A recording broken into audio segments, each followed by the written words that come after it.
Today we're going to be talking about why people on Instagram seem to post the Enneagram types out of order. Welcome back to my channel. I'm Steph and I talk about the Enneagram and any adjacent things, but today is going to be straight up Enneagram because I'm going to give you a little bit of Enneagram 101, something you might need to know if you are interested in this and really want to use the Enneagram as a tool for inner work or for your personal and spiritual development. So if you have followed me on Instagram or other Enneagram teachers, you might have seen that it's not uncommon for people to start with a type other than type 1.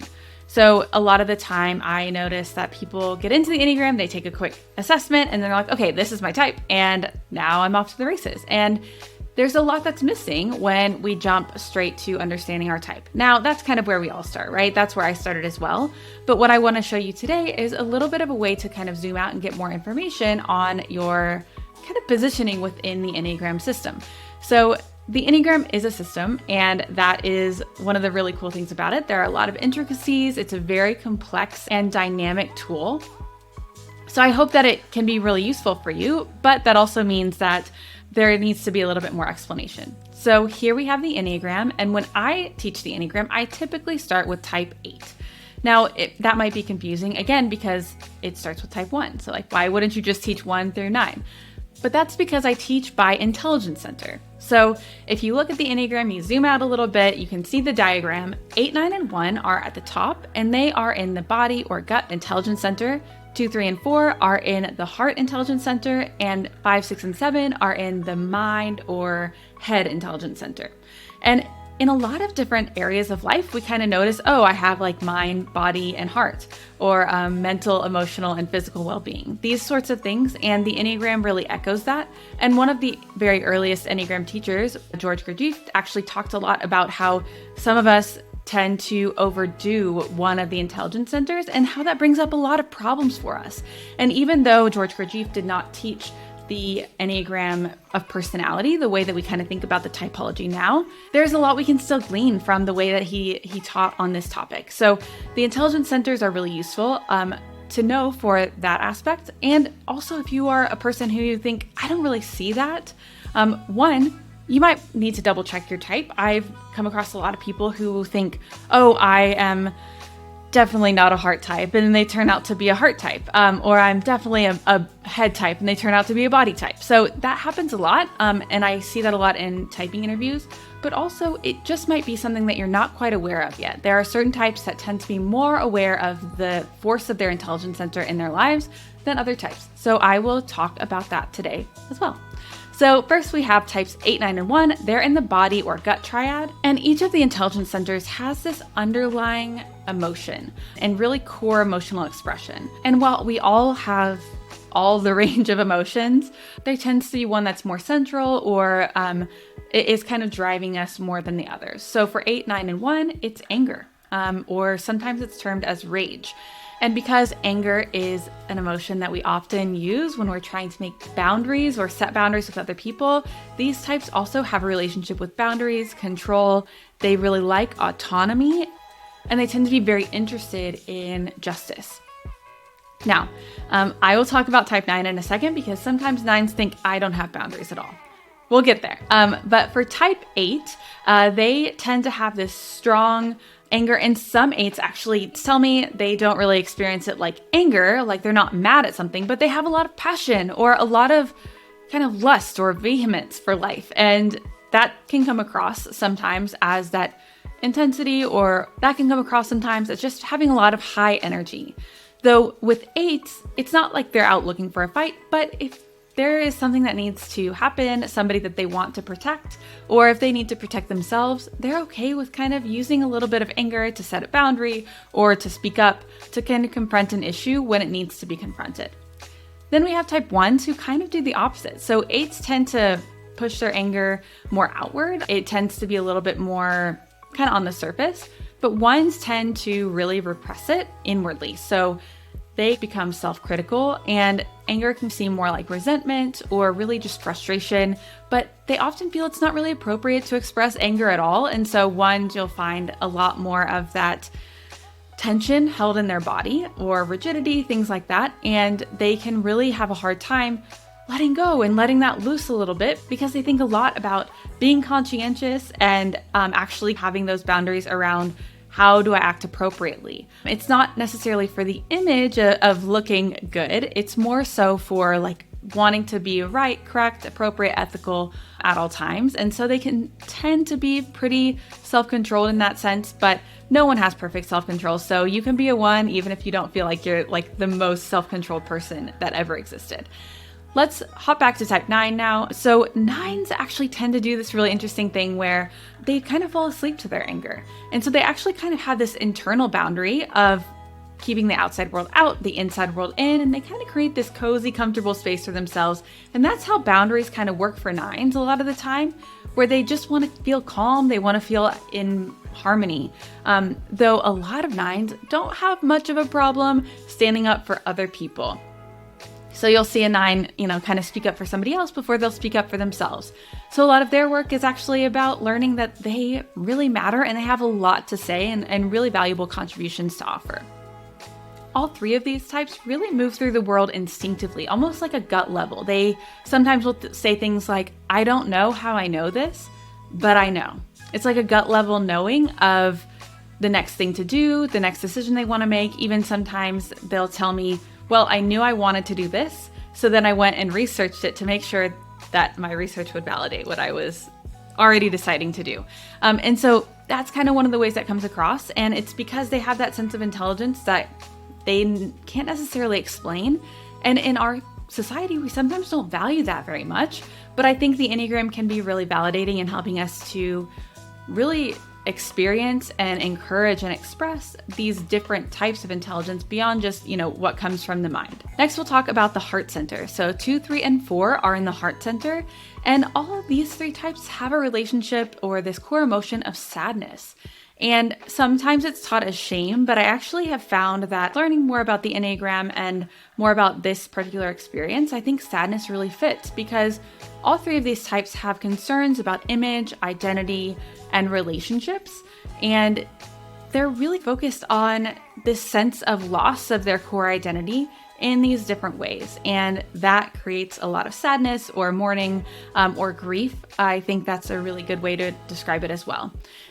And before you start to type a comment saying, I'm 3 and I'm not in the heart center, oh friend, I hear you. I'm also a type 3. And the more you kind of just let things come up and the more you do this inner work, the more you'll actually resonate with all of the things about the heart center, even the things that kind of make you cringe. Because as one of my teachers, Beatrice Chestnut, says, emotions are not aerodynamic. And that is just the truest thing that I've ever heard. But it's okay, because as 3s, part of our work is learning to be less aerodynamic as we move through life, or less efficient. So let's talk first about type 2. All 3 of these types have this subconscious focus on using their image or their projection of their image or identity to ward off sadness. So for 2s, that looks like being helpful and lovable. And I want to emphasize the lovable or likable aspect more than the helpfulness, because sometimes that can lead us astray a little bit when we talk about the Enneagram.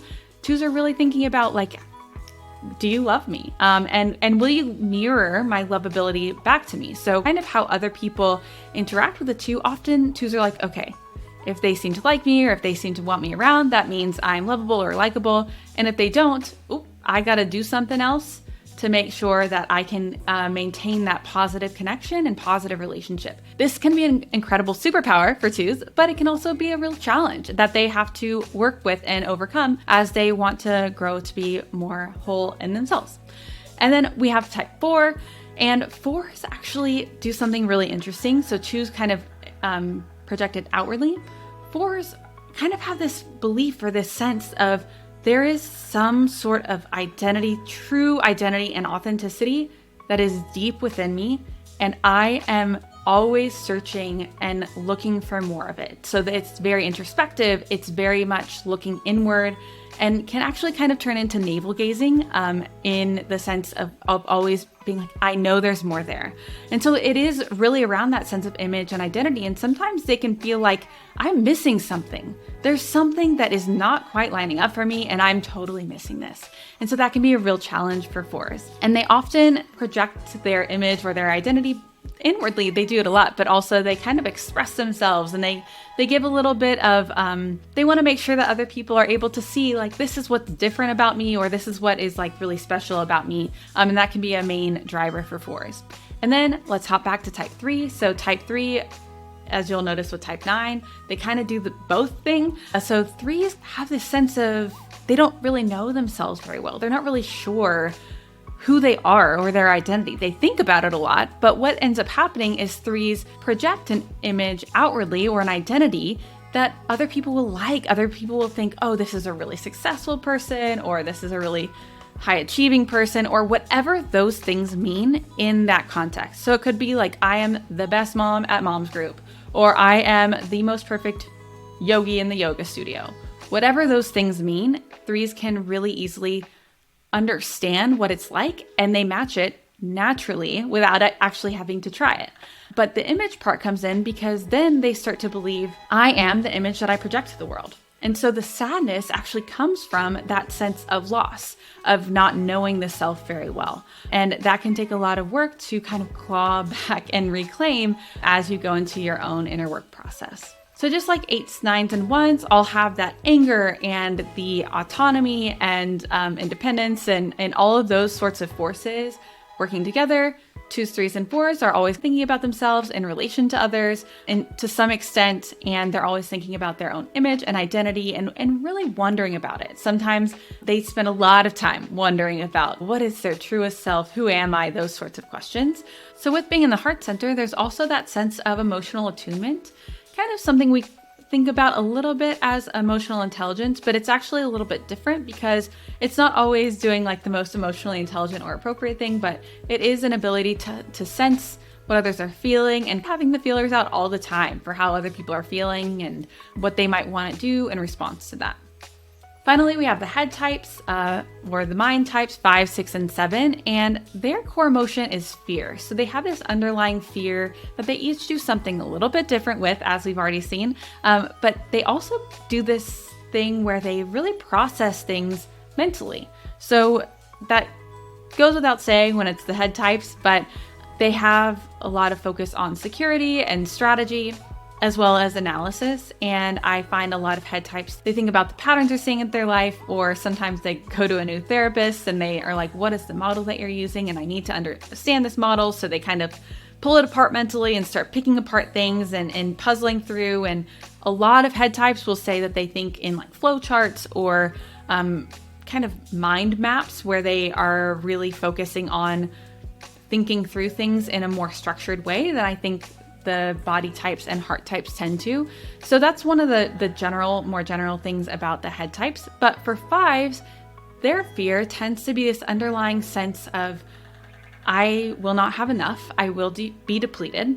And so they ward off that fear by really managing things around them. They make sure, okay, I'm not going to be intruded upon, I have this much privacy, this much space, I have all the information that I need to be competent and capable. And they really manage everything around them by making sure that they've always got enough. And one of the ways that they can also make sure they have enough is to decrease their own level of needs from the outside world.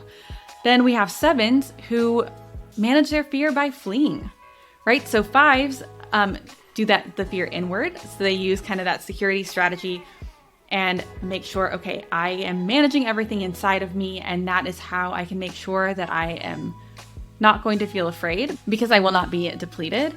Then 7s do the opposite, which means they have like the security and strategy to flee outside. So they're like, oh, I'm not going to feel afraid because I always have these different and interesting things that I'm doing, or I'm doing something else, or I'm keeping my mind really active and stimulated at all times. And that can kind of be a way of not experiencing the fear or not experiencing the suffering that might actually be under the surface. And sometimes 7s are really unaware of this. And sometimes 7s will say, oh, I just kind of feel anxious, like a little jittery, a little on edge all the time. Or I feel like I always have to be doing something, or else I can't be alone with my own thoughts. So that can be really challenging for 7s as well.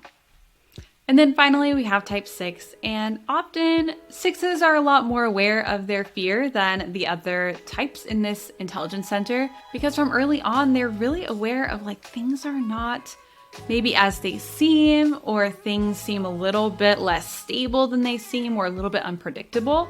And so they really kind of do the both thing again.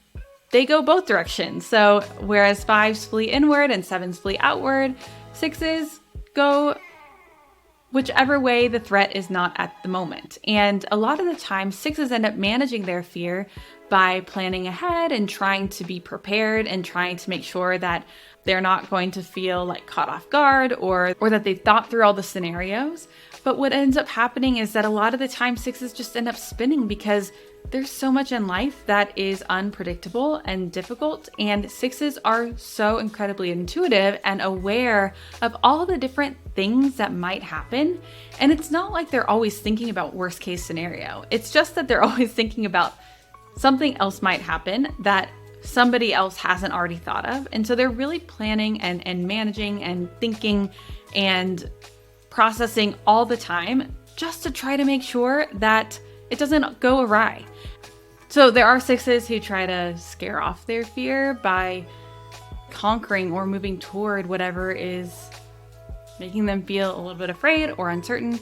6s really don't like to feel uncertain, so they're always kind of seeking that sense of certainty. But when they are moving toward their fear, they can end up looking a little bit more like 8s externally. But for 8s, it comes from this energy, or this intensity comes from a really grounded place, and it actually comes a little bit more from anger, not necessarily anger as an outward expression of the emotion, but just that sense of groundedness. And for 6s, it comes from a sense of fear that can be under the surface. So those are the 3 intelligence centers of the Enneagram, and I teach them in that order. Often when I work with organizations, I start with 8 because 1, I know a lot of the time 8s are going to be the most ready to talk to me and to tell me, how they see their type show up in their lives, but also because I think it really makes sense when you look at it that way, how they really work together. And it can kind of help people differentiate from some of the more tricky to parse types, such as type 9 and type 2. That's a really common mistype, but it helps people to differentiate just a touch better. So I hope you enjoyed this video, and if you did, please be sure to subscribe because I'll be back with more Enneagram related videos and more Enne adjacent videos.